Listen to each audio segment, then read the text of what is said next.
Hello friends, இன்றைக்கி நாம் பார்க்க போகிறது ரொம்பவே டிஃப்ரெண்ட்டான ஒரு டேஸ்டியான தோசை ரெசிபி தான். இந்த தோசை சுடுறதுக்கு அரிசியோ உளுந்தோ இல்லை மைதா மாவு, கோதுமை மாவு இந்த மாதிரி எதுவுமே இல்லாமல் பார்த்திங்கன்னா ஒரு சூப்பரான தோசை வந்து நம்ம சுட முடியும். ஸோ இப்போ வாங்க இந்த தோசையை எப்படி செய்கிறதுன்னு சொல்லிட்டு பார்க்கலாம்.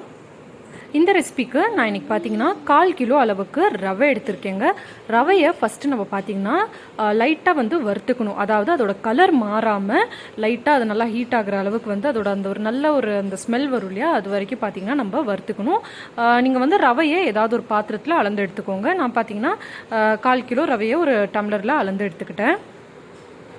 இப்போ இதை பார்த்திங்கன்னா கருகிராமல் லைட்டாக நம்ம வறுத்துக்கணும். அதுக்கப்புறமா இதை ஆற விட்டுறலாம்.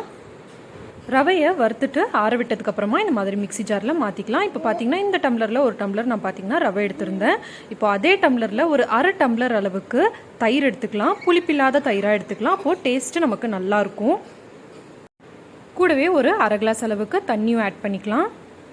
அடுத்ததாக ஒரு அரை ஸ்பூன் அளவுக்கு உப்பு, நீங்கள் உப்பு எந்த அளவுக்கு தேவைன்னு பார்த்துட்டு ஆட் பண்ணிக்கோங்க. கொஞ்சமாக சுகர் ஆட் பண்ணிக்கலாம். 1/4 ஸ்பூனுக்கும் கம்மியான அளவில் பேக்கிங் சோடா ஆட் பண்ணிக்கலாம். இப்போ இது எல்லாத்தையுமே சேர்த்துட்டு நல்ல மாவோட பதத்துக்கு இதை அரைச்சி எடுத்துக்கலாம்.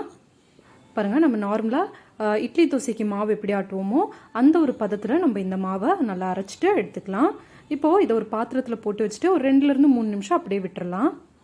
இப்போ பாருங்கள், நல்லா சூப்பரான தோசை மாவு ரெடி ஆயிடுச்சு. இதை நல்லா ஒரு தடவை கிளறிக்கலாம். தேவைப்பட்டால் உப்பு நீங்கள் டேஸ்ட் பண்ணி பார்த்துட்டு தேவைப்பட்டால் இன்னும் ஆட் பண்ணிக்கலாம். இப்போ தோசைக்கல் வச்சு தோசைக்கல் நல்லா சூடாகட்டும்.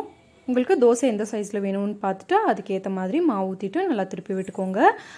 இந்த மாவை இன்னும் கொஞ்சம் நேரம் நீங்கள் ஊற வச்சு நீங்கள் செஞ்சிங்கன்னா கூட டேஸ்ட்டு நல்லா தான் இருக்கும்.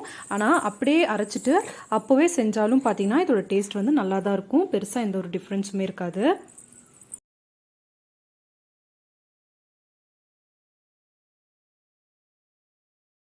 இப்போ பார்த்திங்கன்னா அவ்வளோதான், ரொம்பவே சூப்பரான தோசை ரெடி ஆயிடுச்சு. டக்குன்னு செஞ்சிடலாம். நிறைய பேத்துக்கு பார்த்திங்கன்னா இந்த ரெசிபி ரொம்ப ரொம்ப பிடிக்கும். ஸோ கண்டிப்பாக நீங்களும் இந்த ரெசிபி ஒரு தடவை ட்ரை பண்ணி பாருங்கள். இது ஏதாவது ஒரு கெட்டி சட்னியோடு வச்சு சாப்பிட்டா டேஸ்ட் ரொம்ப அருமையாக இருக்கும். ஸோ கண்டிப்பாக நீங்களும் ட்ரை பண்ணி பாருங்கள். ட்ரை பண்ணி பார்த்துட்டு எப்படி இருந்ததுன்னு சொல்லுங்கள். மறக்காமல் நம்மளோட சேனலுக்கு சப்ஸ்கிரைப் பண்ணுங்கள்.